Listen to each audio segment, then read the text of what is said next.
bukti permulaan yang cukup, ya, dia diduga melakukan tindak pidana. Jadi ketika penyidik kepolisian menetapkan seseorang sebagai tersangka, pasti dia punya bukti permulaan. Nah, dalam kasus ini, ya kita sudah melihat, banyak publik melihat di media sosial, di media bahwa ada perbuatan itu, ya, tanda petik lah pornografi atau kesusilaan, ya, dan dilakukan oleh seseorang. Nah, seseorang itu yang akan tersangka. Saya yakin polisi punya bukti, makanya diduga, makanya ditetapkan sebagai tersangka. Kasus ini kan tidak hanya sekali dua kali, yang paling gampang monumental legenda itu kan kasus di Bandung yang melibatkan seorang artis penyanyi terkenal. Sekarang ini diulangi lagi oleh pelaku yang sama, oleh pelaku dengan modus yang sama. Jadi tidak asing kalau perbuatan pornografi atau kesusilaan dimuat dalam media sosial, kemudian dapat diakses dan dapat didistribusikan dan ditransmisikan sehingga orang dapat melihat, ya itulah kriminal. Baik, ada yang memberatkan bagi tersangka begitu. Tapi kalau Anda melihat kondisinya, apa sebenarnya kondisi yang memberatkan bagi Gisel maupun juga tersangka lain MYD? Ya, satu, bagi yang melakukan perbuatan itu jelas kan dia mempertontonkan pornografi, ya dalam tanda petik ya, pornografi dan atau kesusilaan.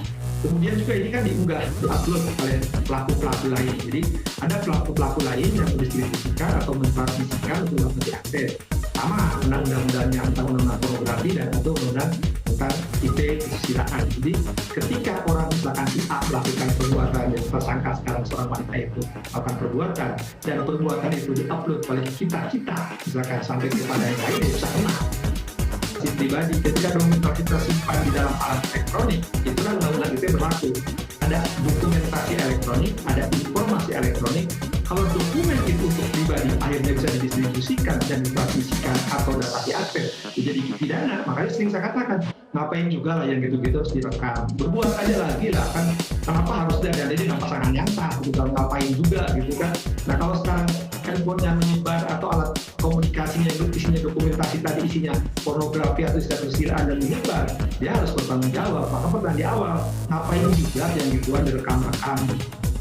Oke, artinya siapapun yang membuat video pornografi meskipun untuk dokumentasi pribadi ini jika tersebar bisa dikenakan hukum begitu, Kang Asep, bisa terkena pidana.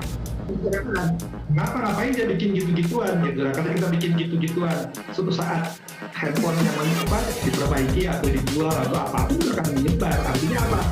Ya perbuatan itu sejak awal cara etisnya benar gitu. Nah, ketika memang memasuki wilayah yuridis dan itu akhirnya dapat diakses, ditransmisikan dan distribusikan jadi pidana, maka saya bilang lebih baik nggak usah. Nah, kalau untuk pribadi kan tujuannya ngapain juga kalau itu suami istri. Kalau dengan orang luar apalagi itu kan perbuatan secara etis juga nggak layak gitu kan, perbuatan dilakukan kriminal bahasa gampangnya ya. Mau ngapain juga direkam-rekam gitu.